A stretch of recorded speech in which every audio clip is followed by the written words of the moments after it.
After the team's impressive victory in the first matchup against their opponent, some interesting rumors have surfaced for discussion ahead of the next game. We're close to hitting our new goal of 85,000 subscribers. If you're a passionate fan of the team and enjoy this kind of content, we provide daily updates, news, injury speculations, and live broadcasts whenever the team hits the court.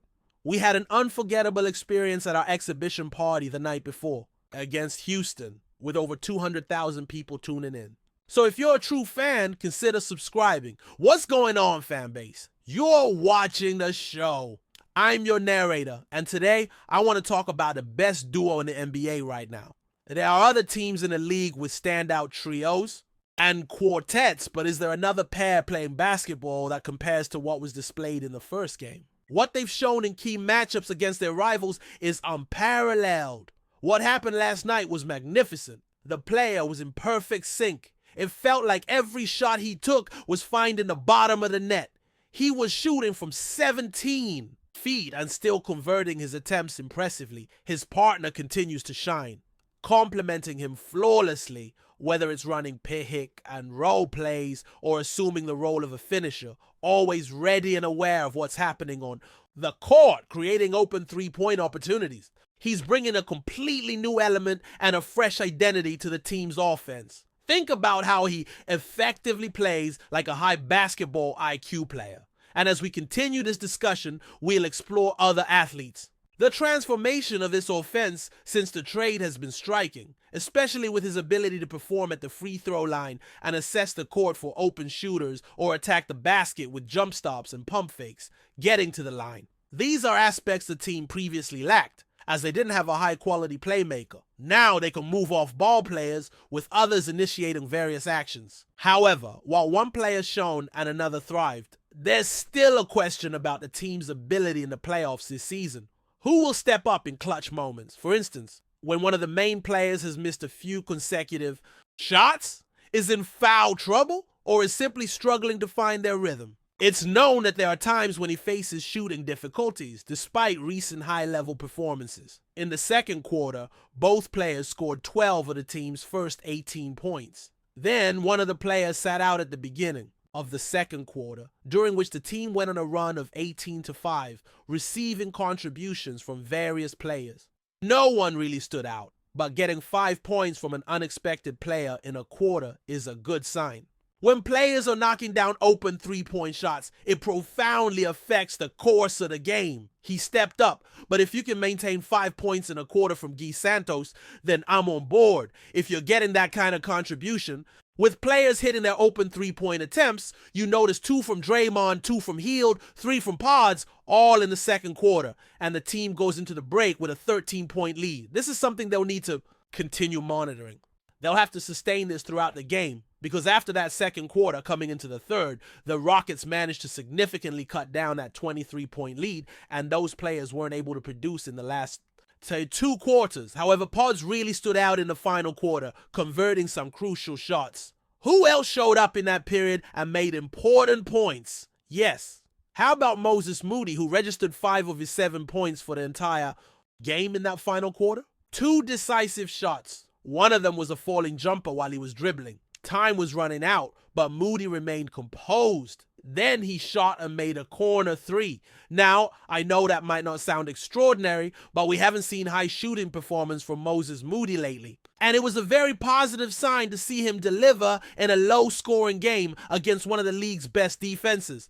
I truly value what Moses Moody has been doing for this team. My takeaway here is focus and execution. He did this in the opening game against Houston, as he made crucial defensive plays against opponents like Jalen Green, Van Vliet, Ahmad Thompson, and some of Houston's other playmakers. We need to see this over a longer stretch of 48 minutes, especially on offense. So, considering the players mentioned, those who perhaps haven't performed offensively at their highest level, who do you think will shine when the team's stars aren't at their best in the NBA? Tell me one name you believe needs to elevate their performance. When discussing athletes who may not have shown their ability to perform offensively at an exceptionally high level for the team, it's crucial to recognize who needs to step up when key players aren't at their peak in the NBA.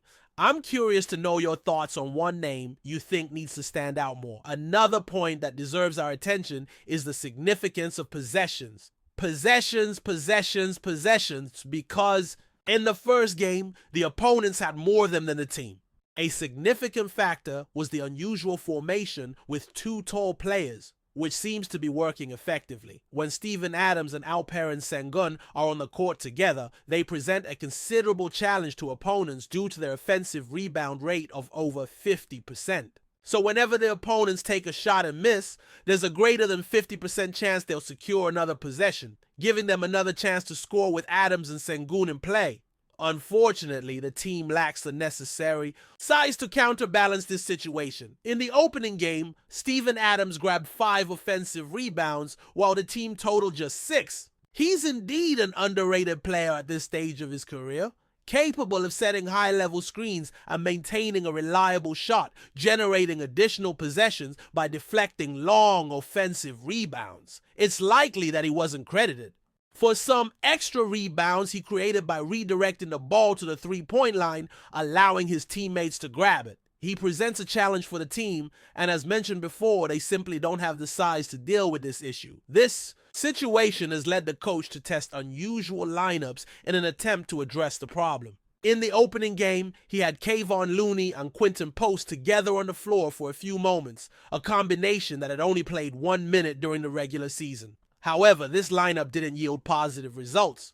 Quinton Post is currently struggling defensively and tends to commit many fouls, while Kayvon Looney is a small center by definition. As a result, they weren't able to effectively match the opponent's size, and Adams and Sengun aren't the only big players who create problems on the floor. The situation isn't unfolding favorably. Quinton Post at this point isn't proving to be an effective defender, which could lead to multiple fouls, while Kayvon Looney is already a smaller center, so they're really struggling to match the physical demands of the game. Moreover, Sheenan and Steven Adams aren't the only tall players the team needs to deal with right now. It's worth considering Jabari Smith, who has been out of the last few games due to a groin injury. He had an impressive performance in the previous regular season game between the two teams. He made a notable impact in the recent game, helping his team close the gap at the end of the third and into the fourth quarter. He's expected to be a significant player moving forward, likely playing a considerable amount of minutes. Additionally, it's expected that he will play alongside Steven Adams and Al Princeton, forming a trio of tall players who will generate more possessions. To handle this challenge effectively, it's not just about matching height or boxing out.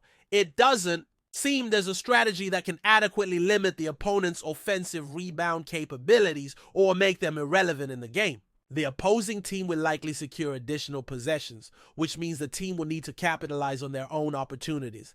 Maintaining a three-point shooting percentage of 37% or higher is crucial.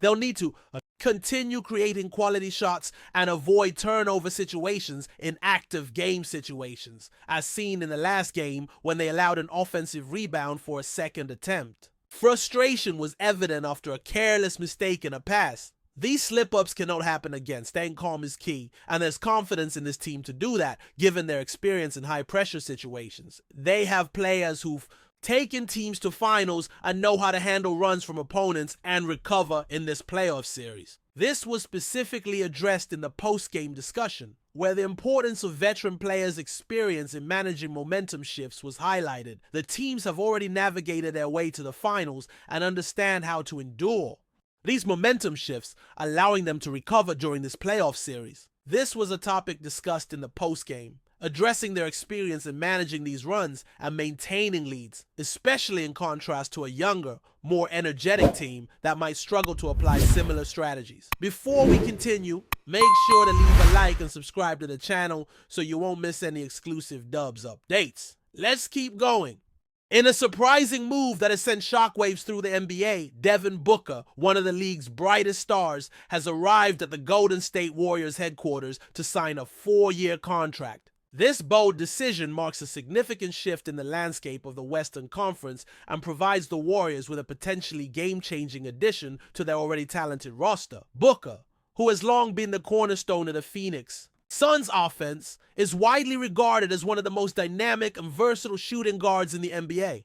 Known for his scoring ability, his smooth jump shot, and his poise in clutch moments, he has the potential to elevate any team he joins. The Warriors, with their championship pedigree and established core, have been looking for that final piece to help them compete at the highest level once again, and Booker could be just that. The news comes at a time when the Warriors are at a crossroads in their pursuit of another title. With veterans like Stephen Curry and Klay Thompson continuing to defy age and maintain their elite status, adding Booker to the mix gives the Warriors one of the most dangerous backcourts in the league. Booker's ability to create his own shot, combined with his proficiency in both on-ball and off-ball situations, will provide Golden State with an added layer of offensive firepower. Pairing him with the sharpshooting Curry and the defensive prowess of Thompson could create one of the most formidable guard tandems in recent memory. For Booker, the move is a chance to contend for a championship, something that has eluded him during his tenure with the Suns.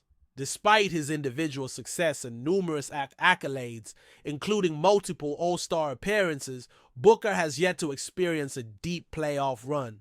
Joining the Warriors gives him the opportunity to play alongside established champions and learn from some of the best in the game. The Warriors, on the other hand, have long been known for their emphasis on ball movement, spacing, and three-point shooting, all of which align with Booker's strengths. His ability to play in a fast-paced system and his willingness to share the ball will make him an excellent fit in Golden State's style of play. Furthermore, his defensive improvement in recent seasons could also add value to the Warriors' overall defensive schemes, complementing the team's already strong defense. This acquisition also signals the Warriors' commitment to remaining a title contender in the face of increasing competition in the West. With teams like the Denver Nuggets, Los Angeles Lakers, and Phoenix Suns themselves all strengthening their rosters, Golden State is making sure it stays relevant in the ongoing arms race in the Western Conference. The Warriors have proven time and time again that they know how to build championship caliber teams,